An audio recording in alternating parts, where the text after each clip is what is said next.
So this is my presentation for our World Issues seminar.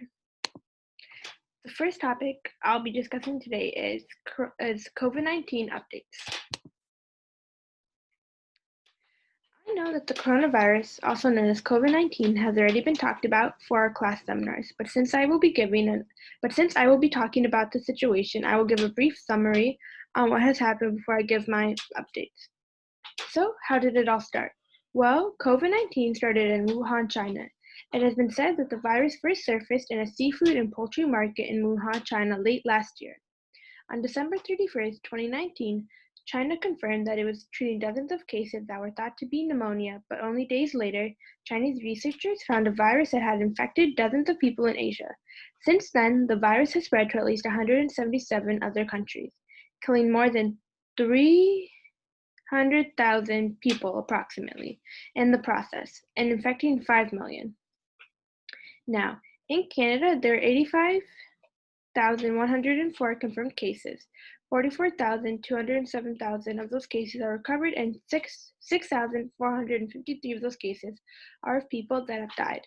In the entire world, there are 5.4 million cases confirmed, 2.18 million people have recovered, and 354K people have passed away due to the virus. On January 22nd, 2020, airports in Toronto, Montreal, and Vancouver had introduced new screening measures to possibly detect the virus. The first coronavirus case in Canada was reported by Health Canada on January 25th, 2020. The man that had contracted the virus had just come back from Wuhan, China. The man's wife later contracted the virus as well, but luckily both recovered. February 20th is when Canada reported its first confirmed case that came from outside of China. The case came from Iran. By the end of February, Canada had still not closed its borders. On March 18th, Canada restricted its travel by announcing a ban on all foreign nations entering Canada. Since then, schools and universities have closed. All non-essential businesses closed as well. The only businesses open are hospitals, grocery stores, and fast food restaurants. Many people are now working from home.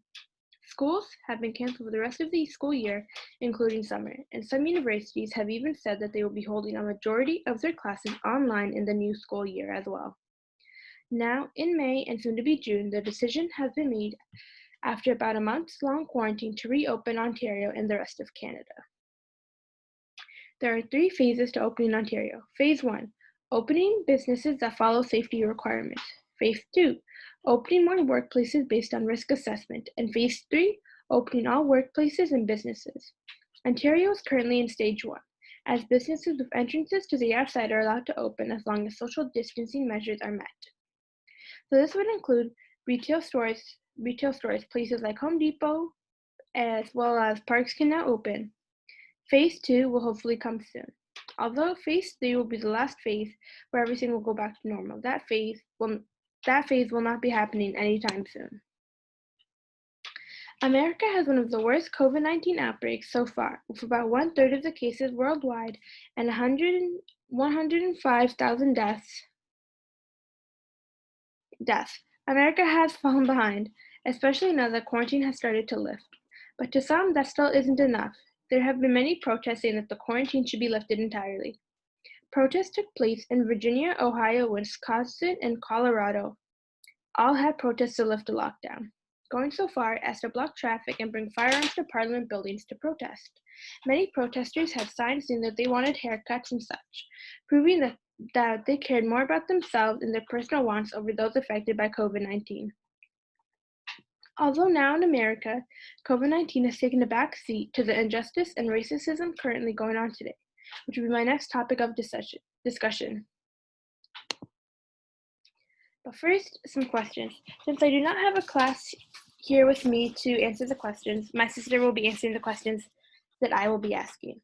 The first question is, do you think the 3 phases are enough to safely reopen Ontario? I don't think the 3 phases are enough. The 3 phases don't seem to address the smaller parts of Ontario that don't seem to have as many cases. The 3 phases seems to be Toronto specific, so I don't think it's enough for the whole province. Okay. The second question, do you think now is an appropriate time to start with phase one, or should the government have waited longer? I think the government should have waited longer because our numbers weren't decreasing at a steady and proper rate. They go down and then they go up and then they go down.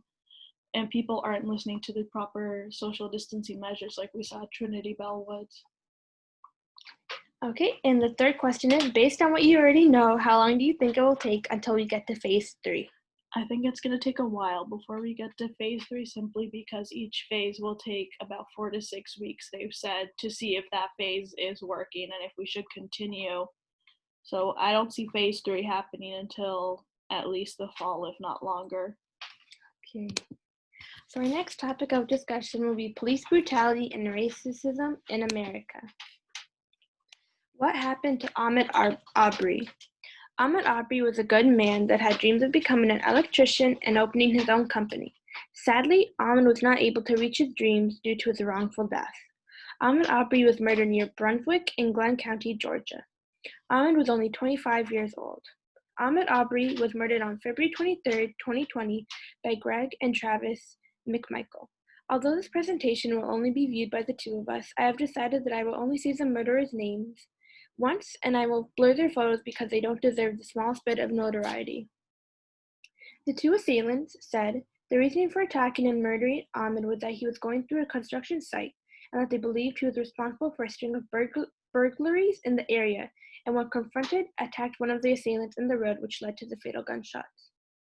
This could not have been further from the truth. In reality, Ahmed was just jogging in this neighborhood when two men decided that they had the right to take Ahmed's life. Ahmed Aubrey's death occurred 2 months before the two assailants were arrested and charged with the murder and aggravated assault. Why did the arrest take so long, you ask? Well, some online say that the reason the arrest took so long were due to the fact that the public hadn't seen the video of Ahmed being killed. Other reasons were that the two district attorneys were recused, and even one said that the actions of the assailants were perfectly legal. Then, a Glenn County commissioner said publicly that the district attorney office had not to make any arrests. Once the video of Ahmed's death went viral, there was a lot of public outcry, calling for the immediate arrest of the two assailants. Luckily, in this case, they were arrested and charged with murder, but a trial has not yet started, so we do not yet know if justice will be served. Since Ahmed was only jogging in this neighborhood and had had done nothing to warrant his death, a movement called I Run with Ahmad started. The movement consists of people running or walking 2.23 miles to honor Ahmad and to try and bring awareness to his death. First off, I would like to explain what Black Lives Matter means. Black Lives Matter, also with the acronym BLM, is an international activist movement originating in the African American community that campaigns against violence and systematic racism towards Black people. The names listed here are of Black men, women, and children that sadly died due to racism in America. All of these names on this list show the severity of the racism issue in America today. George Floyd. George Floyd is the latest victim of police brutality and racism. George Floyd was a good man, often referred to as a gentle giant. He was 46 years old. He was also a father to a 6-year-old daughter.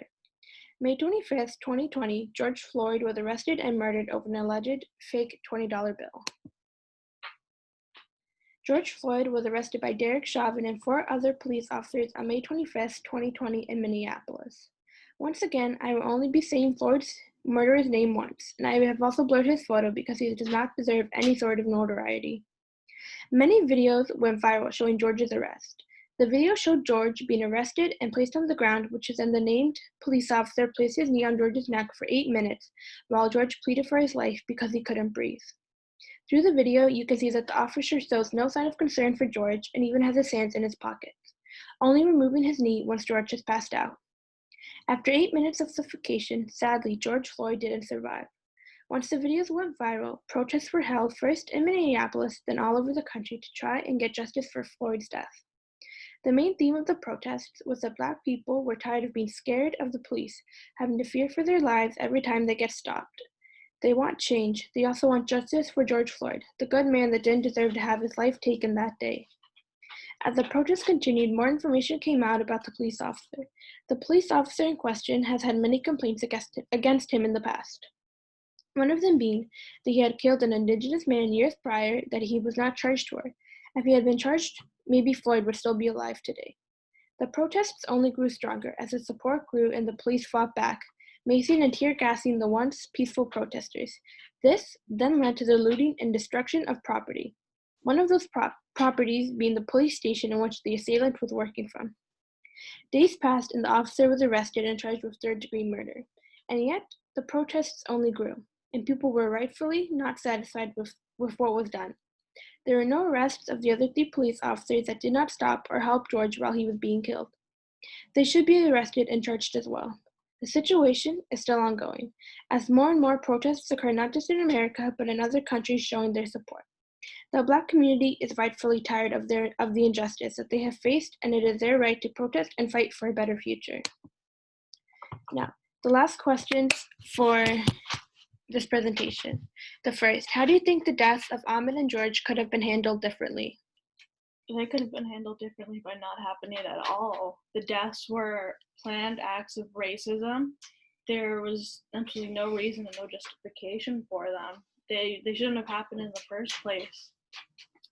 All right, and the second question is, what kind of punishments should be given to the assailants? The assailants in both cases should be charged with first degree, including all 4 of the officers that were responsible for George's death. I believe that they all should receive first degree and with a conviction, but that the possibility of a conviction is iffy, depending on who is selected for the jury. But they are 100% guilty of their actions because in both instances the attacks were planned and clear racist motives were behind it.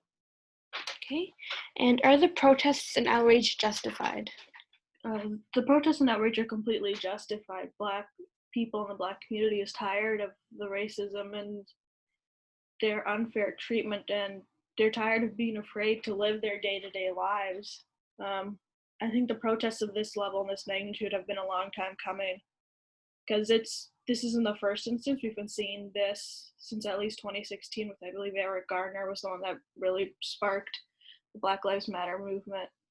And they're tired, and I support them and they're fully justified. Thank you. Thank you for listening.